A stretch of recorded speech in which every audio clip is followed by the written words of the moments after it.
السلام عليكم ورحمة الله وبركاته. عاملين ايه احلى متابعين؟ كل سنة وانتم طيبين يا رب العالمين، ودايما يا رب تكونوا بخير ويجعلها ايام خير وبركة عليكم، وينعاد عليكم الايام بخير يا رب العالمين. واللي يتمنى حاجة السنة دي تتحقق السنة الجاية. كل واحد دعا دعوة السنة دي، السنة الجاية تكون متحققة ان شاء الله. اللي يتمنى انها تخلف يا رب يرزقها بالذرية الصالحة، واللي يتمنى يقعد في بيت جديد، بيت ملك له، يا رب يرزقه يا رب بأحسن بيت، ويا رب يفك كل كرب ويزيل الهموم عنكم يا رب العالمين، ويبارك لكم في أهل بيتكم يا رب وفي عيالكم. ربنا يحقق لكم كل دعوة دعيتوها من قلبكم بجد. ادعوا يا جماعة، ادعوا كتير، ده شهر مفترج، ادعوا في كل اللي انتوا بتتمنوه. نسمي بالله كده ونبدأ بتنظيفات العيد. أول حاجة أنا بدأت بالأوضة الصغيرة، الأوضة اللي هي أوضة البلكونة بتاع الأطفال، وهي أشيل الستاير كده. وأنا بشيل بقى الستارة لقيت المنظر ده على الخشب اللي هو البراز بتاع البلكونة، لقيت تراب، والحتة دي لقيتها مكسورة كده مش عارفة من امتى. كنست بقى كل التراب بالشكل ده، وهمسك بقى الباب بتاع البلكونه عندي ابيض فبيتلوث من اي حاجه، فمسكته بقى بالسلكه وخليته ينور كده. وشلت بقى الفرش دي علشان اغسلها، احطها كلها في البانيو. خلي مكة تساعدني كده وتحولهم واحدة واحدة في البانيو. انا مالية البانيو وحاطة فيه الاريال ومعطر سجاد. حطيت الستاير تتغسل ومليت البانيو بالشكل ده، ومكة حولتهم بقى في الحمام. البانيو مليان، حطيت بقى اريال ومعطر سجاد وبرسل جل، كل المنظفات اللي عندي حطيتها ونقعتهم لحد لما اخلص اللي انا هعمله. وبعدين يكون البقعه اللي فيه باشت بقى، في بقعه باشت فيها البانه ملزوقه، اي وساخه ملزوقه تبوش. انا حطيت كميه وايه علشان ما تبقاش كتار على الميه اللي انا حطاهم، فحطيت كميه واغسلهم واسيبهم يتصفوا. ولما يتصفوا هحط الكميه التانية يتنقعهم علشان الوسخه اللي فيهم. وكنست الاوضه كده كنسه حلوه. والتراب الايام دي فيه هوا فظيع، والتراب مالي الشقه مهما كنسنا بيخش من البلكونه، لازم نهوي البلكونه فبيخش من البلكونه. لازم نهوي يعني الشقه، بفتح البلكونه والشباك كل يوم الصبح.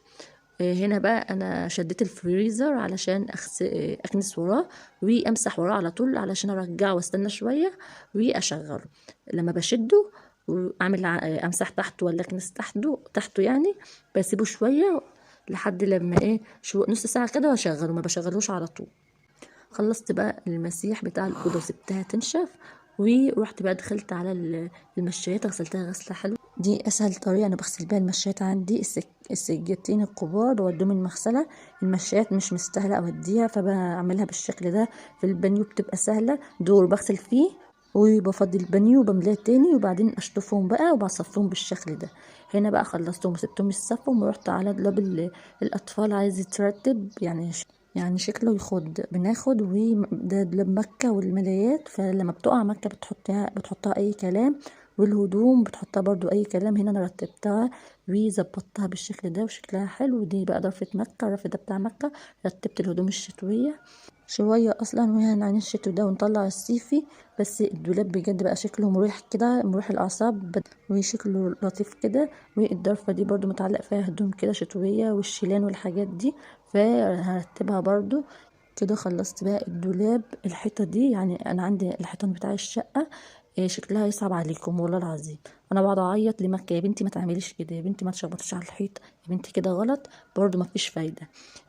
بس بعمل بقى الطريقة بجيب خل واي مسحوق بقى اريال او بريل بتاع النوعين او بتاع الهدوم، وشويه ميه والسلكه، وبمشي عليهم بالراحه لحد لما الكلام يطلع، الشغبات تطلع. بس نحاول ما نطلعش الدهان في ايدينا. لو الدهان بتاع الحيطه عندك دهان زيت ده عقب ضمير عادي، اما لو مش دهان زيت من اللي هو بيلمع ده خاف عليه وبالراحه علشان الدهان ما يطلعش في ايدك. انا طلعته هنا كده. الشكل بقى احسن من الاول صح؟ طلع شويه ولسه في حيطان تانية متشخبط عليها، همشي عليها بالسلك برضو. وهنا نشرت المشات اللي انا غسلتها دي بتاع اوضه النوم، دي بتاع اوضه الاطفال، وحطيت بتاع اوضه النوم اللي هي الكبيره في مكانها. وغسلت اي مشات صغيره عندي، حاجه تقيله وراك كده مستني ان هو يعملها. لا وكمان ما تفرشيش وخلاص ولا تكنسي وخلاص، لا امسحي قماشه كده وامسحي السراير بيكون عليها تراب بالشكل ده. تجيبي قماشه كده والبخاخه بتاعك الحلوه اللي فيها المعطر، تقومي مسحه كده السرير بتاعك او بتاع الاطفال او الاوضه اللي انت بتروقيها، تمسحها كده وبالزوايا دي